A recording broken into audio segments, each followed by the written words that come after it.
Hi guys, അങ്ങനെ കുറേ നാളുകളുടെ ഇടവേളയ്ക്ക് ശേഷം ഞാൻ വീണ്ടും വന്നിരിക്കുകയാണ്. അപ്പോൾ ഇന്ന് നമ്മൾ പോകുന്നത് കോഴിക്കോടുള്ള കസവ് കേന്ദ്രയിലേക്കാണ്. എന്തിനാണെന്നല്ലേ, എൻ്റെ കമ്പനിയിൽ ഓണം സെലിബ്രേഷനാണ്. സോ അതിൻ്റെ ഭാഗമായിട്ട് ഒരു സാരി പർച്ചേസ് ചെയ്യണം ഗൈസ്. അങ്ങനെ പോയതാണ്. അപ്പോൾ ഞാനും എൻ്റെ ഫ്രണ്ട് മഞ്ജുനാഥ് ഭാസ്കറും കൂടെയാണ് പോയത്. പോകുന്ന വഴിക്ക് നമ്മൾ ആൾക്ക് ഒരു വാച്ച് നോക്കാനായിട്ട് കയറിയിട്ടുണ്ടായിരുന്നു. ഷോപ്പിൻ്റെ പേര് ഞാൻ മറന്നുപോയി. ഈ വാച്ചും പിന്നെ ഈ കൈ കെട്ടിയിരിക്കുന്ന വാച്ചാണ് എനിക്ക് ഇഷ്ടപ്പെട്ടത്. സോ അത് കഴിഞ്ഞിട്ട് നമ്മൾ നേരെ പോയത് കസവ് കേന്ദ്രയിലേക്കാണ്. നമ്മുടെ കോഴിക്കോട് ബസ് സ്റ്റാൻഡിന്റെ തൊട്ടപ്പുറത്ത്, KSRTC ബസ് സ്റ്റാൻഡിന്റെ തൊട്ടപ്പുറത്താണ് കസവ് കേന്ദ്ര. അടിപൊളി വെറൈറ്റീസ് ഓഫ് കളക്ഷൻ ആണ് ഗൈസ്. നല്ല ബഡ്ജറ്റ് ഫ്രണ്ട്ലി ആയിട്ട് നമുക്ക് പർച്ചേസ് ചെയ്യാനും പറ്റും. ഞാൻ അവിടുന്ന് ഒരു സാരിയാണ് എടുത്തത്. നല്ല അടിപൊളിയായിട്ടുള്ള ഒരു സാരി ആയിരുന്നു.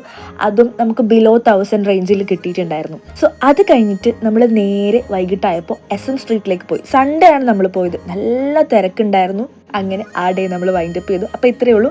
ഇനി എൻ്റെ സാരി കാണണ്ടേ, അത് നെക്സ്റ്റ് വീഡിയോയിൽ കാണാം കേട്ടോ. അപ്പോൾ ബൈ.